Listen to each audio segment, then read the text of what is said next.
Hey, my Lipton. So I actually wanted to bring some pop culture news tonight. It's Friday night. I am a little bit tired, but I do want to bring this because there's a lot to talk about actually in this video. There's different topics I want to touch on. I'm gonna touch on Tyler Perry last because Tyler Perry's getting on my damn nerves. But I do want to talk about a few things. First I want to start with SZA. So SZA's manager actually came. I think he did an interview or something, because SZA apparently she was slated to perform at the VMAs. So, I guess maybe they took it out. The team changed it. Whatever, whatever. So he came out. The SZA's manager came out and stated that the reason why SZA didn't perform is because he's the one that pulled the performance and basically told the VMAs to kick rocks because he doesn't understand why SZA wasn't nominated for Artist of the Year. You know what I mean? Especially Album of the Year at that. Because it's like SZA this year, like starting from last year going to this year, everybody was on the SZA train. People still are on the SZA train. Like SZA really did a lot of numbers for the past 2 years. Like since 2022 going into 2023, the numbers are numbering and they're numbering big, high, and hard.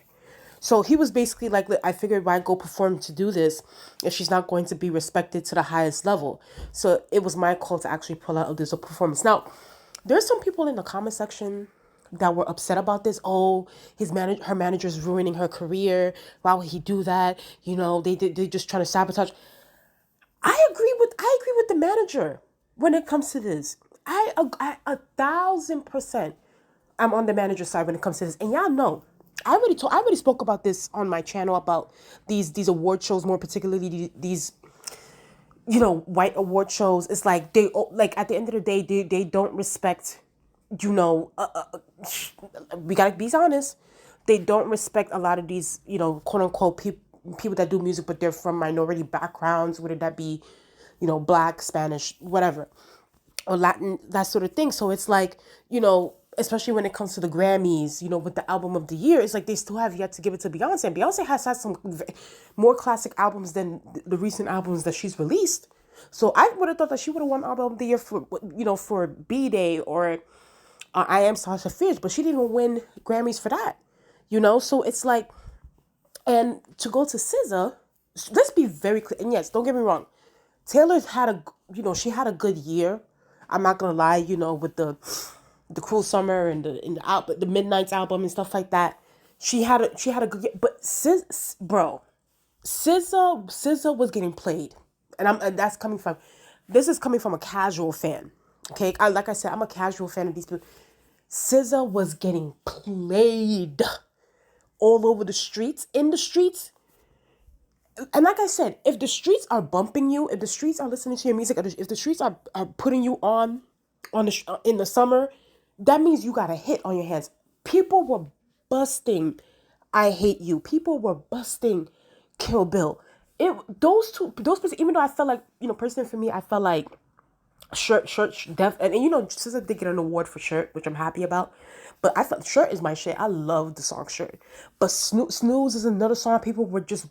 And on top of that, let's get. Are we not going to talk about the whole Big Boy thing with SNL? It's cuffing season. Now we got a reason to get a big boy. Big boy. Like, I know that's not an official song, but it's like, SZA had the streets like saying, like repeating her lyrics word for word, singing it, everything. And the album did numbers. Kill Bill did a lot of numbers. It went number one. It was SZA's first number one. So it's like, I agree with the manager. It's like, if y'all not gonna appreciate my artist and the work that she put in, the work that I put in, she's not about to perform. And honestly, I wish a lot of more, especially, I have to say, a lot of these black artists would take the lead when it comes to that, because it's like at the end of the day, these award shows are not gonna appreciate y'all art if y'all don't take a stand. And I feel like this was taking a stand, and I agree with the manager 100%. I think that he was right to do this. I truly believe I thought that she was 100. And here's the thing, SZA, for me personally, the next year's Grammys, she definitely deserves to be nominated for Album of the Year, because at the end of the day, the album did great numbers. There are some hits on that album. My personal two favorites are Shirt and Forgiveless. And of course, I hate you. Oh my God, I hate the song. I Hate You was getting played oh my God. Everybody in the streets loved that song. Okay. So while yes, the Taylor Swifts of the world and this, yes, because they're the American princess, the symbol of white America. But it's like SZA really, really crossed over big in 2022, and especially in 2023. She crossed over big. The masses love her. The masses love her music, and I stand by what the manager did. I think that he did the right thing. Like if y'all gonna continue taking the disrespect from these award shows, that I don't want to hear the complaining. Oh my God, they don't respect black art and black people created all the genres in American music. Yeah, okay, then y'all need to start taking a stand. If y'all, we created the genres, take a stand for what you created for.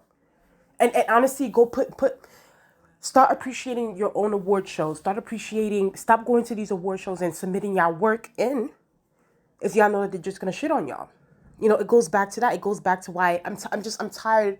And I have to include Beyonce in this, but like I'm tired of her fans like keep complaining about her not winning Grammy, album of the year from the Grammys, when Beyonce is the one that keeps submitting her work to the Grammys. Stop submitting your work. Stop submitting your work. How many times do we have to keep saying this? So yeah, that's just my thoughts on that. I want to talk about Ashton Kutcher and Mila Kunis. Listen, y'all been dragging the shit out of Ashton Kutcher and Mila Kunis, and okay, I agree with the dragging. I do, like, wholeheartedly. I think that in general, like, we're just talking about, let's take the semantics out and everything. They were wrong for writing that letter to what's his name, Danny. What's his freaking name? Was it Danny Masterson or something? I forgot his name. I don't care. But yeah, Ashton, the guy from the 70s show with the curly hair, he's been convicted of rape. He apparently raped two women back in the day. They found the evidence. Now he's been sentenced to 30 years. I've said this before and I say it again. I don't understand how y'all have y'all have these criminals raping people and y'all only be giving them freaking 25, 30 years. If y'all don't put them in jail for life, what the hell are y'all out here giving a rapist 30 years? Absolutely not. So it was revealed that Mila Kunis and Ashton Kutcher wrote a letter for I think it was before the sentencing, to show the good character of their friend, and like this is someone they knew for 30 years, 25 years or something like that. So they wanted to write a letter of like, to show the judge that he's someone of good character, before he was sentenced. Now, people, it was, that's the thing about these celebrities. The same thing happened with Iggy Azalea and the whole Tory Lanez thing and Mario, even though nobody cares about Mario.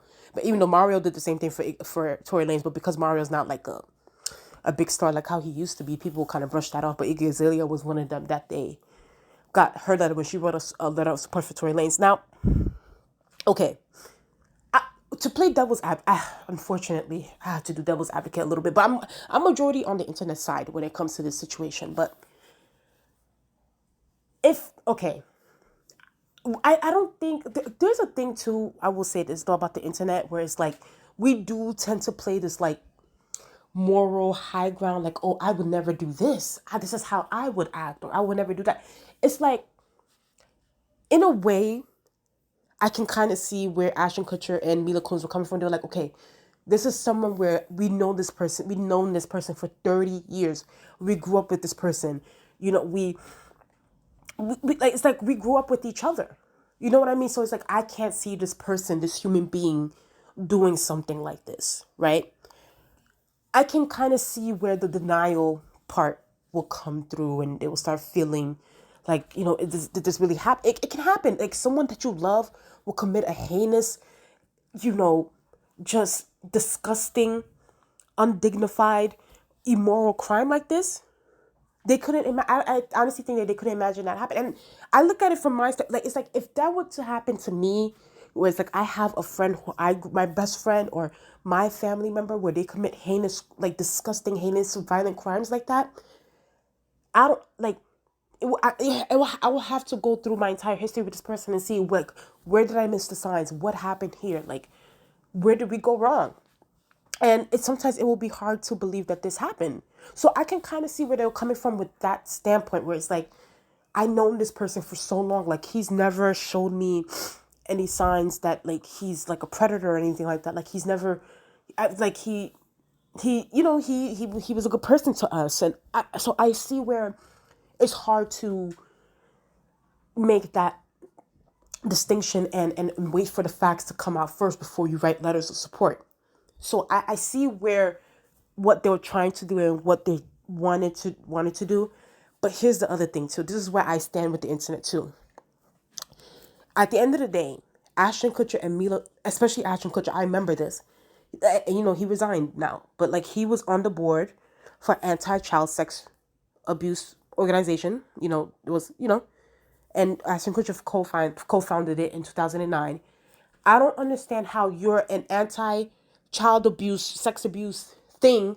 You're trying to stop human trafficking and all that stuff, but yet, your friend that's been accused of sexual assault / rape, you talking about, oh, I don't want, like, it's like, at the end of the day, I wish, I honestly, because I actually do like Ashton Kutcher and Mila Kunis. I like them.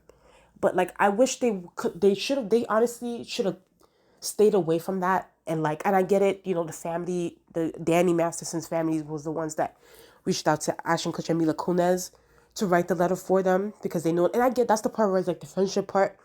But I felt like they should have they should have sat down and ate their food. They should have never got involved. They should have never got involved.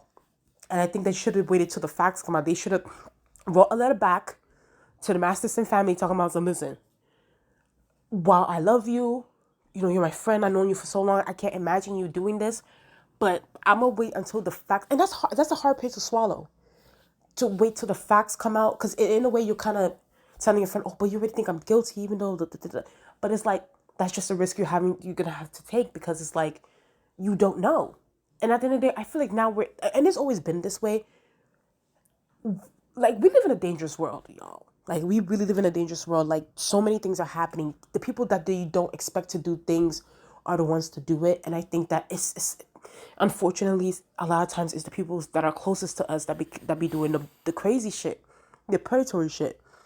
So they should have sat this one down, and now they're getting Ashton Kutcher and Mila Kunis were getting dragged for days, just milly whopping, and in a way they deserve it. They deserve it, because I felt like they should have waited for the facts. They should have waited for the evidence to see, okay, let's put everything together. Let's see how did the court put this together? How did they find him guilty, not guilty? So, I mean, I feel like you can't be just for the human trafficking stuff and be against human trafficking and stuff like that, but yet you writing letters of support. It's like talking about the good character of your friend. Forget about, listen, I get it. He was your friend, blah, blah, blah. But the ones closest to you are always the ones that will stab you in the back. And it's like, sometimes. But it's like, you don't know this person at the end of the day. Like, you don't really know anybody, really. You don't know what's going on in the person's thoughts and that sort of thing. So it's like, you have to be mindful. You have to be mindful of the victims, too. It's like, that accuse your friend of rape. So it is what it is. I mean, I try to look at it, because sometimes I don't like the moral standing ground that the internet tends to take, because it's like, y'all making it seem as if y'all, if it's somebody close to y'all, as a family member, someone y'all loved, y'all grew up with, 24/7, you guys around this person, is like, God forbid someone comes out and says, oh, this and that, this person did that to me. I think that we all will be having the same feelings as Ashton Kutcher or Mila Kunis would have had, but it depends on whether we will write a letter or we'll wait for the facts. So it's like, I don't like the moral thing that, like, we're so moral, like, we won't do this compared to what these celebrities would do. It's like, nobody's perfect, everybody makes mistakes. And in a way, I don't want them to get I mean, they do need to be dragged for this. They do. Because you can't be anti-child sex trafficking and you support rape. They do deserve to get dragged, but I don't think that they should be, like, canceled or anything like that. But that's just my thoughts. I do want to talk about Hugh Jackman. So I don't know what the hell. At this point, this must be, like, systematic. At this point in Hollywood, is this like a systematic divorce chain that's happening in Hollywood? Like, what the hell is going on here? So apparently, Hugh Jackman and his wife are separated now. They're getting a divorce. I mean, that's all I have to say. I really don't care. But, like, I just saw this. I was like, God damn. I feel like there's been so many breakups. It seems like every 3 to 5 business days someone is breaking up. But yeah, that's just my thoughts on that. I saw this bullshit. I'm not even gonna waste my time on Jonathan Majors, but listen, if y'all don't know, y'all know Jonathan Majors is on trial. He's, for alleged domestic violence and what he's doing, for what he did allegedly did to his baby mama. So apparently, because he's going on trial, I don't know, today or tomorrow, but he broke up this fight between some high schoolers or whatever. I don't know. The thing seems staged. I'm sorry. Like, it seems staged. It seems very PR, and maybe it does seem staged. It does seem staged because I see that there's a girl with a phone and a laptop. Who records on a laptop? Like, who records a fight? Like, I remember back in the day when I used to see other people fight. I used to take out my little flip phone. And there was no laptop. Like, we weren't using laptops to record people fighting. That wasn't a thing. But yeah, I don't know. It's too convenient. It's way too convenient for that to. Maybe they were fighting, whatever, but it was way too convenient for that to happen. I honestly feel that way.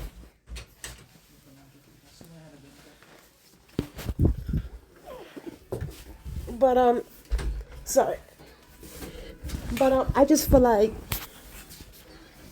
he's just trying to avoid, this jail time. Oh, excuse me, y'all. I'm sorry. The babysitting.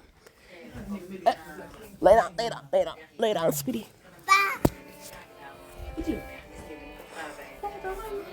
Oh, sorry. Oh, yes. I'm sorry about that, y'all. But yeah, I just feel like either he knew that they were gonna, the girls had beef and they were gonna start fighting, so he conveniently, maybe he was, staking it out, waiting for them to, throw some blows and then come in and break it up, or I don't know, he paid these girls or something. Allegedly, he paid these girls to come in there and like, and start going to blows, and so he can get some good PR, so that the jurors will be swayed to say, oh, he's a good man. He would never hit a woman, and it's just like, this is not helping your case, and I still look at you sideways. But yeah, this seemed really fake to me, but that's all. Um, excuse me. I do want to briefly talk about Tyler Perry. Tyler Perry gets on my nerves now, y'all. I can't stand him now. Like, it's like, so I used to be such a fan of him, like, and his movies and everything growing up, but like now, I'm not a fan. Like, it's like he's so, like, now his content now is so caricaturish. It's like, it doesn't even have, before of course, Tyler Perry, well, yes, don't get me wrong, even back then when I used to like his content, he was introducing a lot of dysfunctionalness within the black families, but at least there was more so like a message for the dysfunction, or like to address it and to address it the proper way. But I feel like now Tyler Perry has really bastardized his products now, like when it comes to the Medeas and this whole, like, with everything that he does now, it becomes so it's been bastardized now. He made a caricature out of everything that he's built. So, but yeah, he did an interview or something, and he was talking about basically that black women need to stop, like, and I'm paraphrasing. He's saying that black women like successful black women need to stop asking or wanting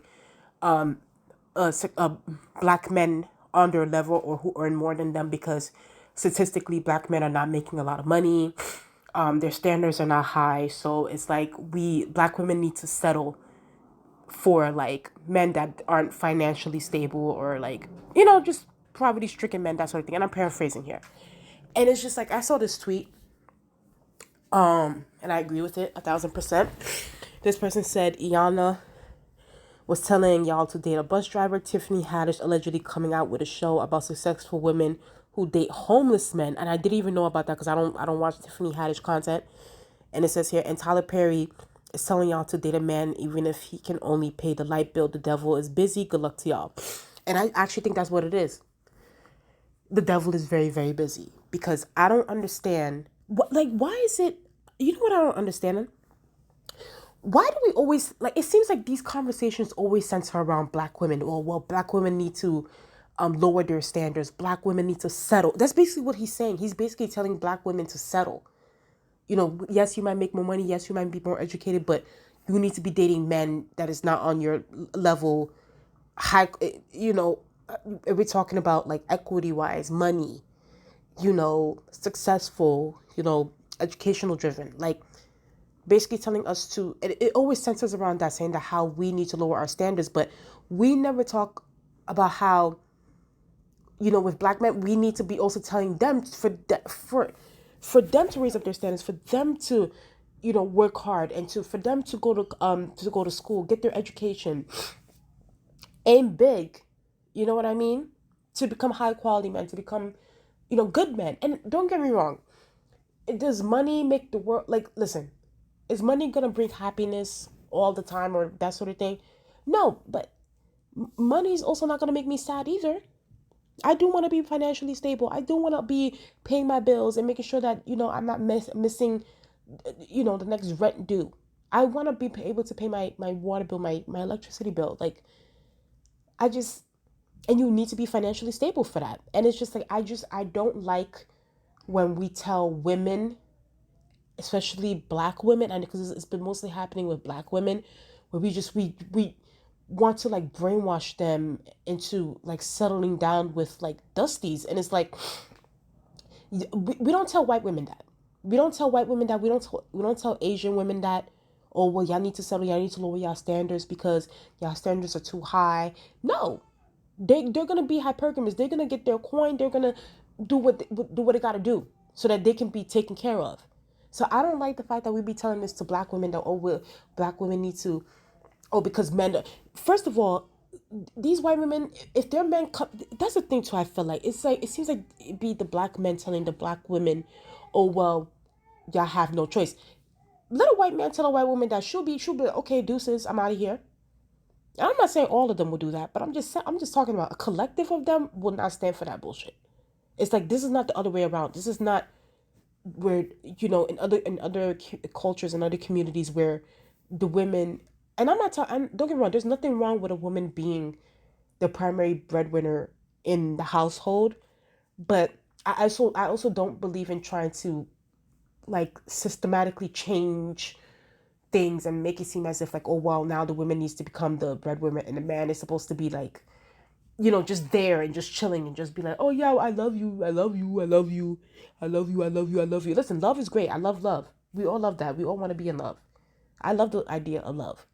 But at the end of the day, we need to have a reality check. Like, life is also about making money and making sure that you're financially stable. Because in order to be financially stable, you can live comfortably. You're more happy. You're more able to feel like, okay, like I'm able to sustain a good lifestyle and I'm able to have children and I'm also able to provide for my children, So it's like, I don't know. I don't like the fact that we're telling women to settle. I don't like that. I don't enjoy that. And for that to come from Tyler Perry too. By the way, Tyler Perry is a whole billionaire at that. So it's like, nigga, you talking about some old men of the, okay, open your purse, Tyler Perry. Open your purse. Trickle down your wealth. Trickle down your wealth to the black community so that these black men can be financially stable. Tyler Perry can legit die 2 times over, 3 times over, 5 times over, and he will still be rich. Trickle down your wealth. And this is why I truly believe in taxing the billionaires, because it's like these people, they have the worst freaking takes of all time. And obviously Tyler Perry has been having the worst takes for a long time. And I'm over it. But then again, Tyler Perry, he always promotes dysfunctional bullshit in his content when it comes to, like, especially with black women. Like, he's always he's always giving these ridiculous, stupid, like, stereotypical roles for black women, reinforcing stereotypes and stuff. So it's like, I'm honestly not surprised, but I get annoyed when when this guy tries to, when especially black men try to talk for the black women or try to brainwash black women into settling, or for them not to aim high and to like almost become 50% less of themselves in order to please a freaking dusty. Because look at the situation that Keke Palmer's going through. And yes, of course they're still together, but it's like, I remember when Steve Harvey warned Keke Palmer, like, listen, you need to leave these these people that ain't got none alone. Like, go Go get you someone that is someone of means. And she don't, oh, because he's pretty, that's why I don't want it. And now he's over here humiliating her and his ego, and it's just, I don't know. I don't agree with that. I don't agree with that at all. But that's just my thoughts on that. But yeah, that's all I had for today, y'all. Please like, comment, tell me what you guys think in the comment section below about these topics, these conversations. Please like, comment, and subscribe. Let's get up to 600 subscribers, and I'll talk to you guys later. Bye.